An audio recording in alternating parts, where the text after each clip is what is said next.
ਬਿਸਮਿल्लाहिर्रहमानिर्रहीम ਤੇ अस्सलाम वालेकुम। 4 ਦਸੰਬਰ ਪਾਕਿਸਤਾਨ ਦੇ ਵਿੱਚ ਜੁਮੇਰਾਤ ਦੀ ਸ਼ਾਮ ਤੇ ਅੱਜ ਦੇ ਪੰਜਾਬੀ ਵੀਲੌਗ 'ਚ ਚੜ੍ਹਦੇ ਤੇ ਲਹਿੰਦੇ ਪੰਜਾਬ ਦੇ ਸੱਜਣਾ ਤੇ ਮਿੱਤਰਾਂ, ਭੈਣਾਂ ਤੇ ਭਰਾਵਾਂ, ਮਾਵਾਂ ਤੇ ਬਜ਼ੁਰਗਾਂ ਨੂੰ ਜੀ ਆਇਆਂ ਨੂੰ। ਸਭ ਤੋਂ ਪਹਿਲਾਂ ਤੇ ਟਾਈਮ ਟਰੈਕਰ ਅੱਜ 5 ਦਿਨ ਪੂਰੇ ਹੋ ਗਏ ਨੇ ਫੀਲਡ ਮਾਰਸ਼ਲ ਆਸਿਮ ਮੁਨੀਰ ਦਾ ਜਿਹੜਾ ਡਿਫੈਕਟੋ ਮਾਰਸ਼ਲ ਹੈ ਜਾਂ ਮਿਲਟਰੀ ਰਾਜ ਹੈ ਉਹਨੂੰ ਲੱਗਿਆ ਹੋਇਆ। ਨੋਟੀਫਿਕੇਸ਼ਨ ਤੇ ਹਾਲੀ ਤੱਕ ਕੋਈ ਨਹੀਂ ਹੋਇਆ, ਲੇਕਿਨ ਜਦੋਂ ਅਸੀਂ ਇਹ ਰਿਕਾਰਡਿੰਗ ਕਰਨ ਡਏ ਹਾਂ तो हल्की फुल्की खबर आ रही है कि कोई समरी जी अप्रूव हो गई है तो कल छड़ी है तो नहीं कल छड़ी, इस तरह दी गल्लां हो रही ने। बहरहाल नोटिफिकेशन तो जाहिर है आखिरकार फील्ड मार्शल को कोई ना कोई देना ही है, क्योंकि वर्दी पा के बैठा जो है। तुसी नज़म तो सोहनी लई होनी है कि चाचा वर्दी लाउंदा क्यों नहीं, लेकिन चाचे ने वर्दी लाउनी कोई नहीं, चाचा वर्दी पा के बैठा हर सूरत।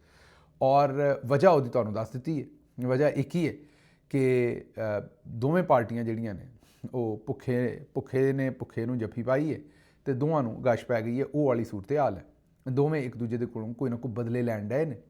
ਨਵਾਜ਼ ਸ਼ਰੀਫ ਸਾਹਿਬ ਦਾ ਪਰਪਜ਼ ਇਹੀ ਹੈ ਕਿ ਜਿਹੜੇ ਆਸਿਮ ਮੁਨੀਰ ਸਾਹਿਬ ਨੇ ਉਹਨਾਂ ਦੀ ਥੋੜ੍ਹੀ ਜਿਹੀ ਤਬੀਅਤ ਰੈਲੀ ਕਰੀਏ, ਥੋੜ੍ਹੀ ਜਿਹੀ ਹਲਕੀ ਕਰੀਏ, ਤਾਂ ਕਿ ਉਹ ਕੱਲ੍ਹ ਨੂੰ ਸਾਨੂੰ ਹੀ ਠੋਕ ਨਾ ਦੇਵੇ।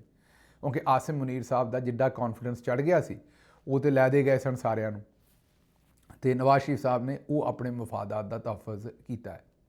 ਹੁਣ ਮੇਰਾ ਖਿਆਲ ਕੋਈ ਨਾ ਕੋਈ ਡੀਲ ਹੋ ਜਾਏਗੀ। ਹਜੇ ਤੱਕ ਕੋਈ ਪੱਕਾ ਪਤਾ ਨਹੀਂ। ਇਸ ਵੇਲੇ ਰਿਪੋਰਟਰ ਰਿਪੋਰਟ ਕਰ ਰਹੇ ਨੇ ਕਿ ਵਜ਼ੀਰ ਆਜ਼ਮ ਨੇ ਅਪਰੂਵਲ ਦੇ ਛੱਡੀ ਹੈ ਸਮਰੀ ਦੀ ਅਤੇ ਸਦਰ ਨੂੰ ਕੱਲ੍ਹ ਛੱਡੀ ਹੈ ਫਾਈਲ, ਅਤੇ ਵੇਖਦੇ ਹਾਂ ਨੋਟੀਫਿਕੇਸ਼ਨ ਹੁੰਦਾ ਹੈ ਕਿ ਨਹੀਂ। ਬਹਰਹਾਲ ਅੱਜ ਸ਼ਾਮੀ ਤੇ ਚੰਗਾ ਧਮਾਕਾ ਹੋਇਆ ਜਦੋਂ ਜੀਓ TV ਨੇ ਖਬਰ ਦਿੱਤੀ ਕਿ ਨੋਟੀਫਿਕੇਸ਼ਨ ਹੋ ਗਿਆ। ਆਜ਼ਾਦ ਸਈਦ ਸਾਹਿਬ ਉੱਥੇ ਕੰਮ ਕਰਦੇ ਨੇ ਅਤੇ ਇਹ ਸ਼ਹਿਰ ਆ ਕੇ ਹੀ, ਮੇਰਾ ਮਤਲਬ ਪਿੰਡ ਤੇ ਨਹੀਂ ਸੀ ਮੇਰਾ ਖਿਆਲ ਲਿਖਦੇ ਨਾਲ ਸਈਦ, ਲੇਕਿਨ ਸ਼ਹਿਰ ਆ ਕੇ ਇਹਨਾਂ ਲਿਖਣਾ ਸ਼ੁਰੂ ਕੀਤਾ। ਐਵੇਂ ਕਿਸੇ ਨੇ ਆਖਿਆ, ਹੋ ਸਕਦਾ ਇਹ ਗੱਲ ਸੱਚੀ ਨਾ ਹੋਵੇ, ਐਵੇਂ ਹੀ ਅਸੀਂ ਉਹਨਾਂ ਦਾ ਤਵਾ ਲਾ ਰਹੇ ਹਾਂ, ਜ਼ਰਾ ਮਜ਼ਾਕ ਕਰ ਰਹੇ ਉਹਨਾਂ ਨਾਲ। ਲੇਕਿਨ ਕਹਿਣ ਦਾ ਮਤਲਬ ਇਹ ਹੈ ਕਿ ਇਹ ਗੱਲ ਤਾਂ ਵਾਕਈ ਹੁਣ ਸੱਚੀ ਹੈ ਵੀ ਝੂਠੀਆਂ ਖਬਰਾਂ ਦੇਣ ਦੇ ਵਿੱਚ ਮੇਰੇ ਖਿਆਲ ਇਹਨਾਂ ਜਿੰਨਾ ਰਿਕਾਰਡ ਹੋਰ ਕਿਸੇ ਬੰਦੇ ਦਾ ਨਹੀਂ। ਐਸੇ ਸਾਲ ਦੇ ਵਿੱਚ ਹੀ ਇਹਨਾਂ ਕੋਲ 5-7 ਝੂਠੀਆਂ ਖਬਰਾਂ ਦਿੱਤੀਆਂ ਨੇ ਜਿੱਥੇ ਜੀਓ TV ਅੱਗੇ ਹੀ ਮਾਫੀ ਮੰਗ ਚੁੱਕਿਆ। ਅੱਜ ਵੀ 5 ਵਜ ਕੇ ਕਿ 6 ਵਜ ਕੇ, ਮੇਰੇ ਖਿਆਲ 6:39 ਤੇ ਜੀਓ ਨੇ ਖੜਕਾ ਦਿੱਤਾ ਕੰਮ ਕਿ ਨੋਟੀਫਿਕੇਸ਼ਨ ਹੋ ਗਿਆ ਜੀ, ਹੋ ਗਿਆ। ਉਹ ਨੋਟੀਫਿਕੇਸ਼ਨ ਵੀ ਚਲਾ ਛੱਡਿਆ। ਉਸ ਨੋਟੀਫਿਕੇਸ਼ਨ ਦੇ ਵਿੱਚ ਆਸਿਮ ਮੁਨੀਰ ਸਾਹਿਬ ਨੂੰ ਫੀਲਡ ਮਾਰਸ਼ਲ ਵੀ ਨਹੀਂ ਸੀ ਲਿਖਿਆ, ਉਹਨਾਂ ਨੂੰ ਜਿਹੜਾ ਤਮਗਾ ਸ਼ਮਗਾ ਲੱਭਿਆ ਉਹ ਵੀ ਗਲਤ ਲਿਖਿਆ ਸੀ, ਮਤਲਬ ਨੋਟੀਫਿਕੇਸ਼ਨ ਵੀ ਗਲਤ ਸੀ, ਲੇਕਿਨ ਇਹਨਾਂ ਚਲਾ ਛੱਡਿਆ। ਫੀਲਡ ਮਾਰਸ਼ਲ ਵਾਸਤੇ ਇੱਕ ਹੋਰ ਅੰਬੈਰਸਮੈਂਟ ਖੜੀ ਕਰ ਦਿੱਤੀ ਜ਼ਾਹਿਰ ਹੈ। ਲੇਕਿਨ ਹੁਣ ਜਿਹੜੀ ਖਬਰ ਆਉਣ ਡਈ ਹੈ ਉਹ ਇਹੀ ਹੈ ਕਿ ਕੋਈ ਨਾ ਕੋਈ ਗੱਲਬਾਤ ਬਣ ਗਈ ਹੈ। ਇਹ ਤਾਂ ਪਹਿਲੇ ਦਿਨ ਤੋਂ ਪਤਾ ਹੈ ਕਿ ਨੋਟੀਫਿਕੇਸ਼ਨ ਤਾਂ ਆਖਰ ਹੋਣਾ। ਉਹ ਦੱਸਿਆ ਨਾ ਵੀ ਭੁੱਖੇ ਨੇ ਭੁੱਖੇ ਨੂੰ ਜੱਫੀ ਪਾਈ ਹੈ, ਗਸ਼ ਤੇ ਦੋਵਾਂ ਨੂੰ ਪੈਣੀ ਹੈ।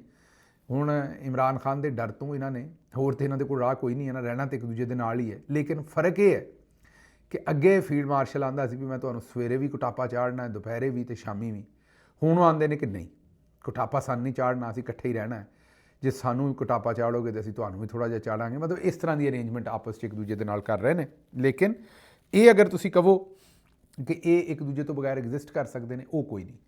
ਹੁਣ ਜਿਸ ਤਰ੍ਹਾਂ ਮੈਂ ਤੁਹਾਨੂੰ ਕਿਹਾ ਹੈ ਕਿ ਉਹ ਫਾਈਲ ਦੀ ਖਬਰ ਇਸ ਵੇਲੇ ਹੈ ਕਿ ਉਹ ਮੂਵ ਕੀਤੀ ਹੈ, ਸਵੇਰ ਤੱਕ ਪਤਾ ਲੱਗ ਜਾਏਗਾ ਅਗਰ ਕੋਈ ਨੋਟੀਫਿਕੇਸ਼ਨ ਹੋਇਆ ਜਾਂ ਨਹੀਂ ਹੋਇਆ। ਅਗਲੀ ਖਬਰ ਜਿਹੜੀ ਤੁਹਾਡੇ ਸਾਹਮਣੇ ਰੱਖਣੀ ਉਹ ਜ਼ਰੂਰੀ ਹੈ। ਜਸਟਿਸ ਆਸਿਫ ਸਾਹਿਬ ਕੋਈ ਹੈ ਨੇ ਇਸਲਾਮਾਬਾਦ ਦੇ ਵਿੱਚ, ਜਿਨ੍ਹਾਂ ਨੂੰ ਚੌਧਰੀ ਸਾਹਿਬ ਆਪ ਲੈ ਕੇ ਆਏ ਨੇ ਬਲੂਚਿਸਤਾਨ ਤੋਂ, ਜਿਹੜਾ ਇਸਲਾਮਾਬਾਦ ਹਾਈ ਕੋਰਟ ਦੇ ਉੱਤੇ ਕਬਜ਼ਾ ਕੀਤਾ ਹੈ ਉੱਥੋਂ ਦੇ ਜੱਜਾਂ ਨੂੰ ਨਿਸ਼ਾਨਾ ਬਣਾਉਣ ਵਾਸਤੇ ਆਸਿਮ ਮੁਨੀਰ ਸਾਹਿਬ ਉਹਨਾਂ ਦੇ ਸਾਥੀਆਂ ਨੇ। ਉਹਦੇ ਵਿੱਚ ਜਸਟਿਸ ਆਸਿਫ ਸਾਹਿਬ ਵਰਗੇ ਜਿਹੜੇ ਜਰਨੈਲੀ ਜੱਜ ਨੇ ਉਹਨਾਂ ਦਾ ਇਸਤੇਮਾਲ ਕੀਤਾ ਗਿਆ। ਇਹ ਹੁਣ ਆਸਿਫ ਸਾਹਿਬ ਦੇ ਪੁੱਤਰ ਨੇ, ਪਰਸੋਂ ਦੀ ਗੱਲ ਹੈ, ਉਹਨੇ ਪਰਸੋਂ ਦੀ ਕੱਲ੍ਹ ਸੁਬਹ ਦੀ ਗੱਲ ਹੈ, ਉਹਨੇ 2 ਬੱਚੀਆਂ ਜਿਹੜੀਆਂ ਨੇ ਸਕੂਟੀ 'ਤੇ ਜਾ ਰਹੀਆਂ ਸਨ, ਉਹਨਾਂ ਨੂੰ ਆਪਣੀ ਲੈਂਡ ਕਰੂਜ਼ਰ ਥੱਲੇ ਮਿੱਧ ਕੇ ਫੇਂਕ ਕੇ ਮਾਰ ਛੱਡਿਆ, ਉਹ ਕੁਚਲ ਦਿੱਤਾ ਜ਼ਾਹਿਰ ਹੈ। ਉਹ ਬੱਚਾ ਆਉਂਦੇ ਨੇ ਕੋਈ 16 ਸਾਲ ਦਾ ਹੈ, ਜੇ ਉਹਦੇ ਕੋਲ ਕੋਈ ਆਉਂਦਾ 18 ਦਾ, ਪਰ ਜ਼ਿਆਦਾ ਲੋਕ ਆਉਂਦੇ ਨੇ 16 ਸਾਲ ਦਾ। ਵੈਸੇ ਉਹ ਸ਼ਕਲ ਤੋਂ 16 ਹੀ ਲੱਗਦਾ ਜਿਹੜੀ ਮੈਂ ਤਸਵੀਰ ਵੇਖੀ ਹੈ। ਅਤੇ ਆਉਂਦੇ ਨੇ ਕਿ ਉਹਦੇ ਕੋਲ ਕੋਈ ਡਰਾਈਵਰਸ ਲਾਇਸੈਂਸ ਵੀ ਕੋਈ ਨਹੀਂ, ਕੋਈ ਡਰਾਈਵਿੰਗ ਲਾਇਸੈਂਸ ਨਹੀਂ ਬਣਿਆ ਹੋਇਆ ਉਹਦਾ, ਅਤੇ ਉਹ ਜੀ ਚਲਾਈ ਫਿਰਦਾ। ਦੇਖੋ ਇੱਥੇ ਫੀਲਡ ਮਾਰਸ਼ਲ ਬਗੈਰ ਨੋਟੀਫਿਕੇਸ਼ਨ ਤੋਂ ਮੁਲਕ ਚਲਾਈ ਫਿਰਦਾ ਹੈ, ਫੌਜ ਚਲਾਈ ਫਿਰਦਾ ਹੈ। ਮਾੜੇ ਬੰਦੇ ਦੇ ਸਾਰੇ ਕਾਨੂੰਨ ਨੇ, ਮਾੜਾ ਬੰਦਾ ਹੈਲਮਟ ਤੋਂ ਬਗੈਰ ਮੋਟਰਸਾਈਕਲ ਨਹੀਂ ਚਲਾ ਸਕਦਾ। ਲੋਕੀ ਹੁਣ ਤੇ ਪੱਠੇ ਕੁਤਰਨ ਵਾਲੀ ਮਸ਼ੀਨ ਚਲਾਉਂਦੇ ਆ ਵੀ ਹੈਲਮਟ ਪਾ ਕੇ, ਪਿੰਡਾਂ ਵਾਲੇ ਧਾਰਾਂ ਕੱਢਣ ਡਏ ਨੇ ਮੱਝਾਂ ਦੀਆਂ, ਉਹ ਵੀ ਹੈਲਮਟ ਪਾ ਕੇ। ਲੋਕੀ ਤਾਂ ਹੁਣ ਹਰ ਕੰਮ ਹੀ, ਮੈਂ ਯਕੀਨ ਕਰੋ ਕੱਲ੍ਹ ਪਰਸੋਂ ਤਸਵੀਰ ਵੇਖੀ ਸੀ, ਬੰਦਾ ਮਸਜਿਦ ਦੇ ਵਿੱਚ ਨਮਾਜ਼ ਪੜ੍ਹ ਰਿਹਾ ਅਤੇ ਉਹਨੇ ਹੈਲਮਟ ਪਾਇਆ ਹੈ। ਜ਼ਾਹਿਰ ਹੈ ਉੱਥੇ ਉਹਨੂੰ ਜੁਰਮਾਨੇ ਦਾ ਡਰ ਤਾਂ ਨਹੀਂ ਹੋਇਆ, ਇਹ ਹੋਏਗਾ ਕਿ ਮਸਜਿਦ ਦੇ ਬਾਹਰ ਆਇਆ ਹੋਏਗਾ ਅਤੇ ਹੈਲਮਟ ਬਾਹਰੋਂ ਚੋਰੀ ਕਰ ਲੈਂਦੇ ਨੇ। ਤੁਹਾਨੂੰ ਪਤਾ ਸਾਡਾ ਵੀ ਤਾਂ ਮਸਲਾ, ਜੁੱਤੀ ਵੀ ਚੋਰੀ ਕਰ ਲੈਂਦੇ ਨੇ, ਹੈਲਮਟ ਵੀ ਚੋਰੀ ਕਰ ਲੈਂਦੇ ਨੇ, ਫੀਲਡ ਮਾਰਸ਼ਲ ਵਰਗੇ ਕੁਰਸੀ ਚੋਰੀ ਕਰ ਲੈਂਦੇ ਨੇ।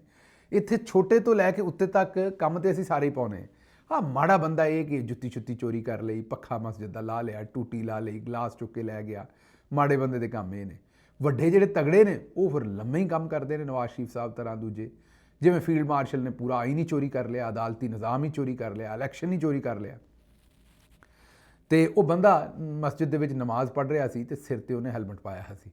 ਉਹ ਮੇਰਾ ਖਿਆਲ ਉਹਨੇ ਤੇ ਇਸ ਲਈ ਪਾਇਆ ਕਿ ਹੈਲਮਟ ਲਾ ਕੇ ਰੱਖਿਆ ਤੇ ਪਿੱਛੇ, ਮੇਰਾ ਮਤਲਬ ਹੈ ਕਿ ਹੁਣ ਕਿਸੇ ਨੇ ਉਹਨੂੰ ਕਹਿ ਦੇਣਾ ਵੀ ਬਾਈ ਹੈਲਮਟ ਨਾਲ ਨਮਾਜ਼ ਨਹੀਂ ਹੁੰਦੀ, ਤੇ ਉਹ ਅੱਗੋਂ ਮੇਰਾ ਖਿਆਲ ਉਹਨੇ ਇਹੀ ਜਵਾਬ ਦੇਣਾ ਵੀ ਜਨਾਬ ਹੈਲਮਟ ਨਾਲ ਨਮਾਜ਼ ਨਹੀਂ ਹੁੰਦੀ, ਹੈਲਮਟ ਤੋਂ ਬਗੈਰ ਨਮਾਜ਼ ਪੜ੍ਹਨ ਦੇ ਬਾਅਦ ਹੈਲਮਟ ਨਹੀਂ ਹੁੰਦਾ।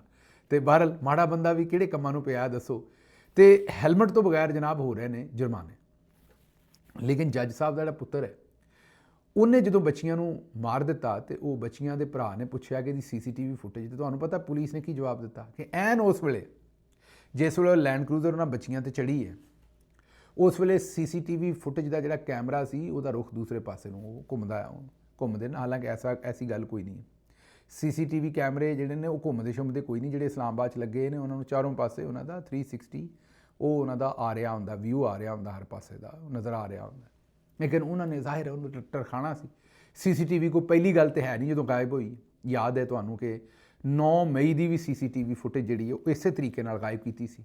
ਇਸ ਲਈ ਇਹ ਪੁਰਾਣਾ ਤਰੀਕਾ ਵਾਰਦਾਤ ਹੈ ਚੌਧਰੀ ਸਾਹਿਬ ਦਾ, ਔਰ ਇਹ ਹੁਣ ਆਸਿਫ ਸਾਹਿਬ ਵੀ ਚੌਧਰੀ ਸਾਹਿਬ ਦੇ ਹੀ ਆਦਮੀ ਨੇ। ਹੁਣ ਇਹ ਵੀ ਪਤਾ ਲੱਗਾ ਹੈ ਕਿ ਜਿਸ ਵੇਲੇ ਇਹ ਐਕਸੀਡੈਂਟ ਹੋਇਆ, ਇੱਕ ਗਾਲਿਬਨ ਸਮਰੀਨ ਨਾਂ ਦੀ ਬੱਚੀ ਸੀ, ਇੱਕ ਬਤੂਲ ਨਾਂ ਦੀ ਬੱਚੀ ਸੀ।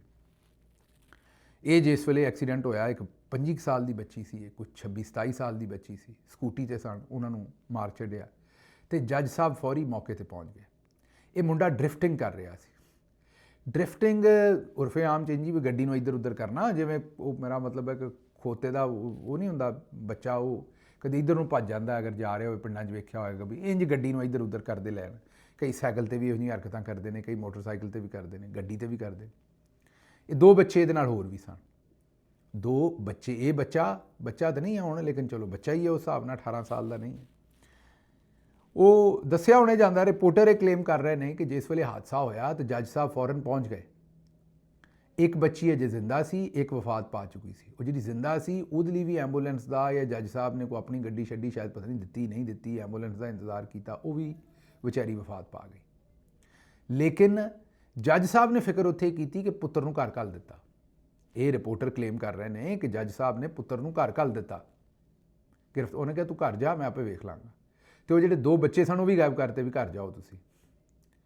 ਤੇ ਉਹਨਾਂ ਹੁਣ ਬੱਚਿਆਂ ਦੇ ਉੱਤੇ ਜ਼ਾਹਿਰ ਉਹਨਾਂ ਦਾ ਤਾਂ ਨਾਂ ਹੀ ਨਹੀਂ ਨਾ ਕਿਸੇ ਪਰਚੇ ਦੇ ਵਿੱਚ। ਉਹ ਤੇ ਬਾਅਦ ਦੇ ਵਿੱਚ ਜਦੋਂ ਦੋਵੇਂ ਬੱਚੀਆਂ, ਜਿਹੜੀ ਦੂਸਰੀ ਸੀ ਉਹ ਹਸਪੀਟਲ ਜਾ ਕੇ ਵਿਚਾਰੀ ਉਹ ਵੀ ਫੌਤ ਹੋ ਗਈ, ਜਦੋਂ ਦੋਵੇਂ ਬੱਚੀਆਂ ਡੈਡ ਡਿਕਲੇਅਰ ਹੋ ਗਈਆਂ ਤੇ ਉਦੋਂ ਪੁਲਿਸ ਨੇ ਜੱਜ ਸਾਹਿਬ ਨੂੰ ਕਿਹਾ ਵੀ ਕੋਈ ਨਾ ਕੋਈ ਥੋੜ੍ਹਾ ਜਿਹਾ ਹੁਣ ਕਰਨਾ ਪੈਣਾ। ਫਿਰ ਫਰਮਾਇਸ਼ੀ ਕਿਸਮ ਦੀ ਉਹ ਗ੍ਰਿਫਤਾਰੀ ਪਵਾਈ ਗਈ।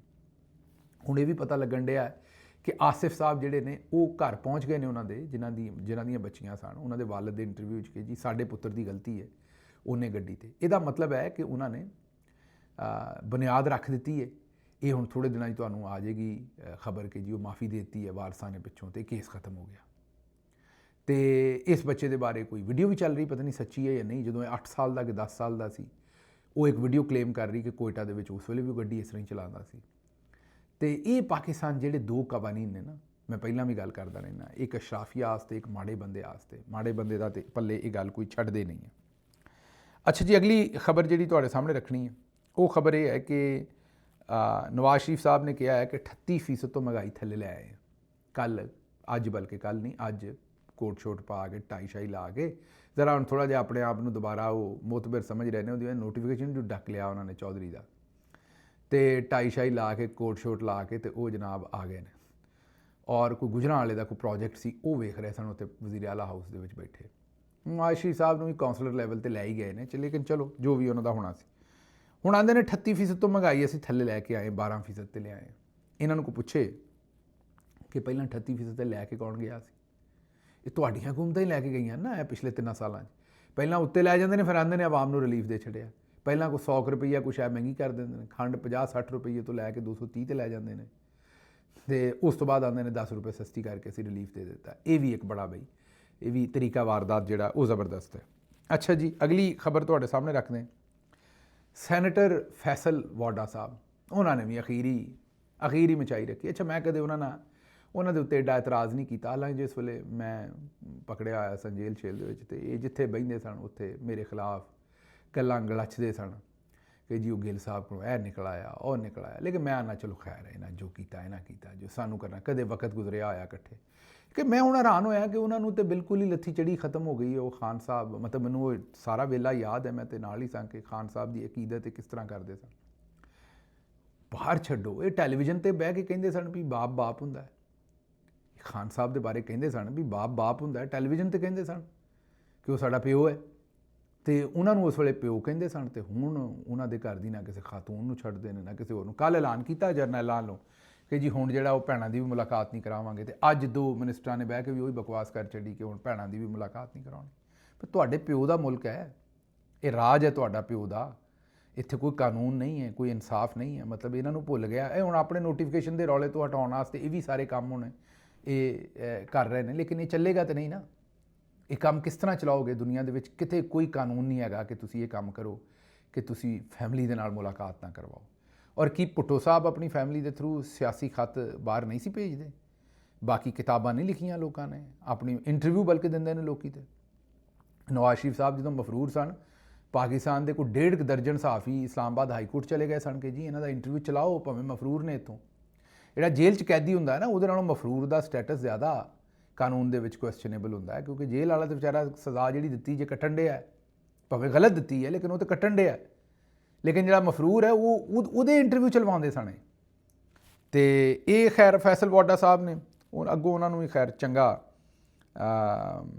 ਮਲਿਆ ਫਿਰ ਸਾਰਿਆਂ ਨੇ ਸੋਸ਼ਲ ਮੀਡੀਆ ਦੇ ਉੱਤੇ। ਲੇਕਿਨ ਉਹਨਾਂ ਨੂੰ ਉਹ ਮੇਰਾ ਖਿਆਲ ਉਹ ਵੀ ਜਰਨਲਸ ਉਹਨਾਂ ਕੋਲੋਂ ਜੋ ਕਹਾਉਣਾ ਚਾਹੁੰਦੇ ਨੇ ਉਹ ਆਖ ਦਿੰਦੇ ਨੇ। ਉਹਨਾਂ ਨੂੰ ਨਾ ਆਪਣੀ ਇੱਜ਼ਤ ਦੀ ਹੈ ਨਾ ਕਿਸੇ ਹੋਰ ਦੀ ਹੈ। ਮੈਨੂੰ ਨਹੀਂ ਸਮਝ ਕਿ ਜਿਸ ਵੇਲੇ ਇਹ ਦੌਰ ਮੁੱਕਣਾ ਹੈ ਤੇ ਉਦੋਂ ਇਹਨਾਂ ਨੇ ਆਪਣੇ ਬਾਰੇ ਕੀ ਸੋਚਣਾ ਹੈ ਜਾਂ ਕੀ ਗੱਲ ਸੋਚਣੀ ਕਿ ਮੈਂ ਕਿਸ ਤਰ੍ਹਾਂ ਲੋਕਾਂ ਨਾਲ ਇੰਟਰੈਕਟ ਕਰਨਾ ਹੈ। ਤੇ ਮਤਲਬ ਕਿਸੇ ਨਾਲ ਵੀ ਤੁਸੀਂ ਯਕੀਨ ਕਰੋ, ਕੋਈ ਜਾਨਵਰ ਵੀ ਰੱਖਿਆ ਹੋਵੇ ਨਾ, ਉਹ ਤੁਹਾਡੇ ਕੋਲ ਉਸ ਤੋਂ ਬਾਅਦ ਨਾ ਰਵੇ, ਕਿਸੇ ਹੋਰ ਕੋਲ ਚਲੇ ਜਾਏ, ਉਹਦੇ ਨਾਲ ਵੀ ਤੁਹਾਡੀ ਦੁਬਾਰਾ ਮੁਲਾਕਾਤ ਹੁੰਦੀ ਹੈ। ਉਹ ਜਾਨਵਰ 'ਚ ਵੀ ਉਨਸ ਹੁੰਦਾ ਹੈ। ਜ਼ਰੂਰ ਹੋ ਸਕਦਾ ਚਲੋ ਕੋਈ ਦੂਜਾ ਬੰਦਾ ਗਲਤ ਹੋ ਸਕਦਾ ਹੈ। ਮਸਲਨ ਹੋ ਸਕਦਾ ਹੈ ਕਿ ਮੈਂ ਗਲਤ ਹੈ, ਮੇਰਾ ਤੁਹਾਡੇ ਨਾਲ ਤਾਲੁਕ ਹੈ, ਮੈਂ ਗਲਤ ਹੋ ਸਕਦਾ, ਬੜਾ ਗਲਤ ਬੰਦਾ, ਪਰ ਤੁਸੀਂ ਆਪਣੀ ਇੱਜ਼ਤ ਵੀ ਤਾਂ ਵੇਖਣੀ ਹੈ ਨਾ। ਮੇਰੇ ਬਾਰੇ ਗੱਲ ਕਰਦੇ ਹਾਂ ਕਿ ਚਲੋ ਯਾਰ ਪਹਿਲੇ ਵਕਤ ਗੁਜ਼ਰਿਆ, ਨਾ ਮੈਂ ਇਸ ਬੰਦੇ ਦੇ ਬਾਰੇ ਇੱਕ ਬਹੁਤੀ ਗੱਲ ਕਰਾਂ। ਮੈਂ ਤੇ ਇਹਨਾਂ ਦੀ ਜਿਹੜੀ ਹਰਕਤਾਂ ਨੇ ਉਹਨਾਂ ਨੂੰ ਵੇਖ ਕੇ ਪਰੇਸ਼ਾਨ ਹੀ ਹੋ ਗਿਆ, ਇਹੀ ਕਹਿ ਸਕਦਾ। ਅੱਛਾ ਜੀ, ਇਹ ਇੱਕ ਨਵਾਜ਼ ਸ਼ਰੀਫ ਸਾਹਿਬ ਦਾ ਜਿਹੜਾ ਜੀ ਇਹ ਨਵਾਂ ਇਹ ਨਵਾਜ਼ ਸ਼ਰੀਫ ਸਾਹਿਬ ਨੂੰ ਟਿਊਸ਼ਨ ਪੜ੍ਹਾਉਂਦਾ ਮੁੰਡਾ ਅਸੀਂ ਸੁਣਿਆ। ਇਹਦਾ ਨਾਂ ਜੇ ਕੋਈ ਰਾਸ਼ਿਦ ਨਸਰੁੱਲਾ। ਇਹ ਲੰਡਨ ਤੋਂ ਕਿਸੇ ਨੇ ਦੱਸਿਆ ਵੀ ਨਵਾਜ਼ ਸ਼ਰੀਫ ਸਾਹਿਬ ਨੂੰ ਪੜ੍ਹਾਉਂਦਾ ਹੈ ਕਈ ਸ਼ੈਵਾਂ, ਅਤੇ ਇਹ ਉਹਨਾਂ ਦੇ ਨਾਲ ਹੁੰਦਾ ਹੈ, ਉਹਨਾਂ ਦੇ ਨੋਟਸ ਵੀ ਲੈਂਦਾ, ਸੈਕਟਰੀ ਕਹਿ ਲਓ ਉਹਨਾਂ ਦਾ। ਉਹਨਾਂ ਨੂੰ ਦੱਸਦਾ ਹੈ ਕਿ ਇੰਟਰਨੈਸ਼ਨਲ ਮੀਡੀਆ 'ਚ ਇਹ ਆ ਰਿਹਾ, ਇਹ ਆ ਰਿਹਾ। ਅਤੇ ਉਹ ਇਹ ਪਟਵਾਰੀ ਜਿੰਨੇ ਨੇ ਵਿਚਾਰੇ, ਇਹਨਾਂ ਤੋਂ ਅੱਗੇ ਕੋਈ ਵਿਚਾਰਾ ਸੰਧੇਲਾ ਉਹ ਬੱਤੀ ਵਾਲਾ, ਮੇਰਾ ਉਹਦਾ ਜਿਹੜਾ ਬਾਜੀ ਮਰੀਅਮ ਵਾਸਤੇ ਉਹ ਬੜੀ ਗੰਦੀਆਂ ਗਾਲਾਂ ਕੱਢਦੇ ਆ, ਔਰ ਬੱਤੀ ਵਾਲੀ ਵੀਡੀਓ ਨਹੀਂ ਸੀ ਆ ਗਈ। ਅਤੇ ਉਸ ਤੋਂ ਬਾਅਦ ਉਹ ਗੱਡੀ 'ਚ ਫਿਰਦਾ ਫੁਰਦਾ ਵੀਡੀਓ ਬਣਾਉਂਦਾ ਰਹਿੰਦਾ ਹੁੰਦਾ ਸੀ। ਉਹ ਮੁੰਡਾ, ਮੈਨੂੰ ਨਹੀਂ ਪਤਾ ਉਹਦਾ ਨਾਂ ਕੀ, ਸੰਧੇਲਾ ਬਹਰਹਾਲ ਲਾਸਟ ਨਾਂ ਉਹਦਾ ਜਿਹੜਾ। ਉਹ ਵੀ ਵਿਚਾਰਾ ਜਿਹੜਾ ਉਹ ਵੀ ਹੁਣ ਮਤਲਬ ਇਹ ਦੇਖੋ ਵੀ ਇੱਕ ਪਾਸੇ ਉਹ ਭੈਣ ਨੂੰ ਬੱਤੀ ਦਿੰਦਾ ਫਿਰਦਾ ਸੀ, ਅਤੇ ਹੁਣ ਜਨਾਬ ਫਿਰ ਬੜਾ ਉਹ ਘਿਓ ਸ਼ੱਕਰ ਨੇ ਸਾਰੇ। ਬਹਰਹਾਲ ਇਹ ਮੈਂ ਹਿਸਾਬ ਲਾਇਆ ਵੀ ਜਿਹੜਾ ਇਹਨਾਂ ਨੂੰ ਗਾਲਾਂ ਗੂਲਾਂ ਕੱਢੇ ਉਹਨੂੰ ਪਸੰਦ ਕਰਦੇ ਨੇ। ਅਤੇ ਖੈਰ ਉਹ ਤਾਂ ਅਲੱਗ ਗੱਲ ਹੈ, ਲੇਕਿਨ ਇਹਨੂੰ ਵੀ ਲੈ ਕੇ ਆਏ ਨੇ, ਇੰਪੋਰਟ ਕੀਤਾ UK ਤੋਂ ਜਨਾਬ, ਇਹ ਵੀ ਨਾਲ ਹੀ ਗਿਆ। ਉਹਨੇ ਹੁਣ ਅੰਗਰੇਜ਼ੀ ਦੀ ਨਵੀਂ ਕਲਾਸਾਂ ਪੜ੍ਹਾਈਆਂ ਨੇ, ਉਹਨੇ ਡਨ ਐਂਡ ਡਸਟਿਸ ਕਰ ਦਿੱਤਾ, ਅਤੇ ਟਾਈ ਸ਼ਾਈ ਲਾ ਕੇ ਫਿਰਦਾ ਹੈ ਮੁੰਡਾ। ਇਹਨੂੰ ਵੀ ਕਿਸੇ ਨੇ ਹੀ ਦੱਸਿਆ ਵੀ ਨਵਾਜ਼ ਸ਼ਰੀਫ ਸਾਹਿਬ ਜਿਵੇਂ ਟਾਈ ਲਾ ਕੇ ਫਿਰਦੇ ਨਾ, ਇਹ ਜਿਹੜਾ ਰਾਸ਼ਿਦ ਨਸਰੁੱਲਾ, ਇਹਨੂੰ ਵੀ ਕਿਸੇ ਨੇ ਦੱਸਿਆ ਵੀ ਤੂੰ ਟਾਈ ਲਾਓ ਅਤੇ ਪੜ੍ਹਿਆ ਲਿਖਿਆ ਲੱਗਦਾ ਬੰਦਾ। ਜਿਵੇਂ ਬਾਜੀ ਸਾਡੀ ਨੂੰ ਇਹ ਲੱਗਦਾ ਹੈ ਕਿ ਮੇਰਾ ਉਹਦੇ ਕੱਪੜੇ ਛੱਪੜੇ ਚੰਗੇ ਪਾਓ, ਕੋਈ ਐਕਸਪੈਂਸਿਵ ਬ੍ਰਾਂਡਡ ਬੈਗਸ ਲਵੋ, ਜੁੱਤੀਆਂ ਲਵੋ, ਅਤੇ ਬੰਦਾ ਫਿਰ ਬੰਦਾ ਜਿਹੜਾ ਹੈ ਉਹ ਜ਼ਰਾ ਉੱਤੇ ਅੱਪੜ ਜਾਂਦਾ ਹੈ। ਉਹ ਉੱਤੇ ਵਾਲਾ ਡੱਬਾ ਖਾਲੀ ਜਿਹੜਾ, ਉਹ ਯਾਦ ਹੈ ਨਾ ਤੁਹਾਨੂੰ, ਉਜ਼ਮਾ ਕਾਰਦਾਰ ਸਾਹਿਬ ਨੇ ਆਖਿਆ ਸੀ, ਉਹ ਵਾਲੀ ਗੱਲ। ਉਹ ਬਾਜੀ ਨਹੀਂ ਪਤਾ ਕਿ ਨਾਲ ਥੋੜ੍ਹਾ ਜਿਹਾ ਆਪਣੇ ਆਪ ਨੂੰ ਐਲੀਵੇਟ ਵੀ ਕਰਨਾ ਹੈ ਨਾ। ਤੁਸੀਂ ਸਿਰਫ ਜੁੱਤੀ ਕੱਪੜਾ ਪਾ ਕੇ, ਅਤੇ ਮੇਰਾ ਮਤਲਬ ਹੈ ਖੋਤੇ 'ਤੇ ਕਿਤਾਬਾਂ ਰੱਖਦੇ ਹੋ ਅਤੇ ਖੋਤਾ ਆਲਮ ਤਾਂ ਨਹੀਂ ਬਣ ਜਾਂਦਾ। ਇਸੇ ਤਰ੍ਹਾਂ ਅਗਰ ਮੇਰਾ ਮਤਲਬ ਸਿਰਫ ਕਿਤਾਬਾਂ ਨਾਲ ਹੀ ਕੰਮ ਹੋਵੇ, ਅਤੇ ਉਹ ਹੁਣ ਅਗਰ ਤੁਸੀਂ ਕਿਤਾਬਾਂ ਪੜ੍ਹਨੀਆਂ ਨਹੀਂ, ਮੈਂ ਪਿਛਲੇ ਪਾਸੇ ਕੋਈ 100 ਕਿਤਾਬ ਰੱਖ ਲਾਂ, ਇਹ ਵੀ ਪਾਕਿਸਤਾਨ 'ਚ ਵੈਸੇ ਬੜਾ ਰਿਵਾਜ ਹੈ, ਕਿਤਾਬਾਂ ਪਿੱਛੇ ਲੰਮੀਆਂ ਚੌੜੀਆਂ ਰੱਖੀਆਂ ਹੁੰਦੀਆਂ ਨੇ, ਪੜ੍ਹੋ ਜਾਂ ਨਾ ਪੜ੍ਹੋ। ਅਤੇ ਇਹ ਇਹਨਾਂ ਦਾ ਹਿਸਾਬ ਹੈ, ਇਹ ਟਾਈ ਕੋਟ ਲਾ ਕੇ ਫਿਰਦੇ ਰਹਿੰਦੇ ਨੇ। ਅਤੇ ਵੀ ਤੁਹਾਨੂੰ ਅਗਰ ਅੰਗਰੇਜ਼ੀ ਨਹੀਂ ਆਉਂਦੀ ਤਾਂ ਨਾ ਬੋਲੋ, ਘੱਟ ਬੋਲੋ, ਲੇਕਿਨ ਚਲੋ ਖੈਰ ਹੈ, ਕਈ ਵਾਰੀ ਸਲਿੱਪ ਵੀ ਹੋ ਜਾਂਦਾ। ਲੇਕਿਨ ਉਹ ਹਰ ਸ਼ੈ ਜਿਹੜੀ ਪੂਛਲ ਚੁੱਕੇ ਨਾ, ਮਤਲਬ ਮੋਰ ਪੂਛਲ ਚੁੱਕਦਾ ਹੈ ਨਾ, ਅਤੇ ਉਹ ਪੈਲ ਪਾਉਂਦਾ ਹੈ। ਅਤੇ ਇਹ ਕਈ ਜਿਹੜੇ ਉਹਨੇ ਨੂਨ ਲੀਗ ਵਾਲਿਆਂ ਨੂੰ ਇਸ ਗੱਲ ਦਾ ਨਹੀਂ ਪਤਾ ਵੀ ਯਾਰ ਪੂਛਲ ਚੁੱਕਣ ਵਾਲੀ ਸ਼ੈ ਜਿਹੜੀ ਉਹ ਪੈਲ ਨਹੀਂ ਪਾਉਂਦੀ, ਜਿਸ ਵੇਲੇ ਮੱਝ ਪੁੱਛਲ ਚੁੱਕਦੀ ਹੈ ਤੇ ਉਹ ਫੋਸ ਹੀ ਕਰਦੀ ਹੈ, ਤੇ ਇਹ ਮੇਰਾ ਰਾਸ਼ਿਦ ਨਸਰੁੱਲਾ ਸਾਹਿਬ ਨੇ ਵੀ ਫੋਸ ਹੀ ਕਰਨਾ ਜਿਸ ਵੇਲੇ ਪੁੱਛਲ ਚੁੱਕਣੀ ਹੈ। ਲੇਕਿਨ ਉਹ ਟਾਈ ਟੂਈ ਲਾ ਕੇ ਵਿਚਾਰਾ ਫਿਰਦਾ, ਉਹਨੂੰ ਲੱਗਦਾ ਵੀ ਇਹਦੇ ਨਾਲ ਬੰਦਾ ਜ਼ਰਾ ਥੋੜ੍ਹਾ ਜਿਹਾ ਪੜ੍ਹਿਆ ਲਿਖਿਆ ਲੱਗਦਾ ਹੈ। ਅੱਛਾ ਜੀ, ਜਸਟਿਸ ਆਮਿਰ ਫਾਰੂਕ ਸਾਹਿਬ ਨੇ ਖੁਦਾ ਕਰਕੇ ਆਈਨੀ ਅਦਾਲਤ ਦੇ ਵਿੱਚ ਸ਼ਹੀਦ ਅਰਸ਼ਦ ਸ਼ਰੀਫ ਦਾ ਕੇਸ ਲੱਗਿਆ ਸੁਣਨ ਵਾਸਤੇ, ਤੇ ਉੱਥੇ ਉਹਨਾਂ ਦੀ ਬੇਗਮ ਨੂੰ ਆਮਿਰ ਫਾਰੂਕ ਸਾਹਿਬ ਜਿਹੜੇ ਉਹ ਝਿੜਕਦੇ ਰਹੇ ਨੇ। ਵੈਸੇ ਹੱਦ ਹੈ ਬਈ, ਅਰਸ਼ਦ ਸ਼ਰੀਫ ਸ਼ਹੀਦ ਦੀ ਵਾਲਦਾ ਇਨਸਾਫ ਮੰਗਦੀ ਇਸ ਦੁਨੀਆ ਤੋਂ ਚਲੀ ਗਈ। ਹੁਣ ਜੇ ਕੇਸ ਲੱਗਾ ਹੀ ਲੱਗਾ ਹੈ ਤਾਂ ਉਹਨਾਂ ਦੀ ਬੇਵਾ ਨੂੰ ਜਿਹੜਾ ਉਹ ਅਦਾਲਤ ਦੇ ਵਿੱਚ ਆਮਿਰ ਫਾਰੂਕ ਸਾਹਿਬ ਝਿੜਕੀਆਂ ਦੇ ਰਹੇ ਨੇ। ਆਮਿਰ ਫਾਰੂਕ ਸਾਹਿਬ ਹੋਣੀ ਹੈ ਦੂਸਰੇ ਜੱਜੇ ਦੇ ਨਾਲ ਕੋਲੋਂ ਗੁਜ਼ਾਰਿਸ਼ ਹੈ ਕਿ ਤੁਸੀਂ ਇਨਸਾਫ ਤੇ ਦੇ ਨਹੀਂ ਸਕਦੇ ਇਸ ਕੇਸ ਦੇ ਵਿੱਚ, ਤੁਹਾਨੂੰ ਵੀ ਪਤਾ ਹੈ ਵੀ ਮਾਰਨ ਵਾਲਾ ਕੌਣ ਹੈ, ਕਾਤਲ ਕੌਣ ਹੈ, ਸਾਰਿਆਂ ਨੂੰ ਪਤਾ ਹੈ। ਉੱਧਰ ਜਾਂਦਿਆਂ ਤੁਹਾਡੇ ਪਰ ਜਲਦੇ ਨੇ ਤੇ ਉੱਧਰ ਨੂੰ ਤਾਂ ਤੁਸੀਂ ਜਾਣਾ ਨਹੀਂ, ਤੇ ਇਸ ਵਾਸਤੇ ਖਾਮੋਸ਼ੀ ਦੇ ਨਾਲ ਤੁਸੀਂ ਇਹ ਕੇਸ ਸੁਣੋ ਹੀ ਨਾ ਫਿਰ। ਤੇ ਜੇ ਸੁਣਨਾ ਹੈ ਤਾਂ ਫਿਰ ਬੰਦੇ ਦੇ ਪੁੱਤਰਾਂ ਤਰ੍ਹਾਂ ਸੁਣੋ, ਇਹ ਕੰਮ ਤੇ ਨਾ ਕਰੋ, ਬਜਾਏ ਇਸ ਦੇ ਕਿ ਇਨਸਾਫ ਦਿਓ। ਤੁਸੀਂ ਉਹ ਜਿਹੜੀ ਫੈਮਿਲੀ ਹੈ ਉਹਨਾਂ ਨੂੰ ਝਿੜਕ ਰਹੇ ਹੋ। ਮੈਂ ਬਹਰਹਾਲ ਦਿਲ ਸ਼ਿਕਸਤਾ ਹੀ ਗੱਲ ਹੋਈ ਹੈ, ਹੈਰਾਨ ਹੀ ਹੋਏ ਅਸੀਂ, ਇਹੀ ਗੱਲ ਕਹਿ ਸਕਦੇ ਹਾਂ। ਇੰਜੀਨੀਅਰ ਮੁਹੰਮਦ ਅਲੀ ਮਿਰਜ਼ਾ ਸਾਹਿਬ ਦੀ ਜ਼ਮਾਨਤ ਮਨਜ਼ੂਰ ਹੋ ਗਈ ਹੈ। ਇਹ ਕਿਉਂਕਿ ਮਜ਼ਹਬੀ ਮਾਮਲਾ, ਇਹਦੇ 'ਤੇ ਜ਼ਿਆਦਾ ਅਸੀਂ ਡਿਸਕਸ਼ਨ ਤਾਂ ਨਹੀਂ ਕਰਾਂਗੇ, ਉਹਦੀ ਵਜ੍ਹਾ ਹੈ ਕਿ ਮੈਂ ਕੋਈ ਮਜ਼ਹਬੀ ਅਥਾਰਟੀ ਨਹੀਂ ਕਿ ਕੀ ਮਾਮਲਾ ਹੈ।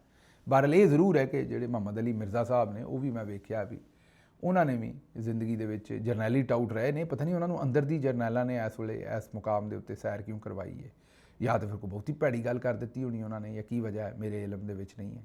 ਲੇਕਿਨ ਇਹ ਸੂਰਤ ਹਾਲ ਜਿਹੜੀ ਹੈ ਉਹਨਾਂ ਦੇ ਨਾਲ ਬਣੀ ਸੀ, ਉਹਨਾਂ ਦੀ ਹੁਣ ਜ਼ਮਾਨਤ ਹੋਈ ਹੈ। ਮੈਨੂੰ ਇੱਥੋਂ ਇਜਾਜ਼ਤ ਦਿਓ ਤੇ ਰੱਬ ਰਾਖਾ।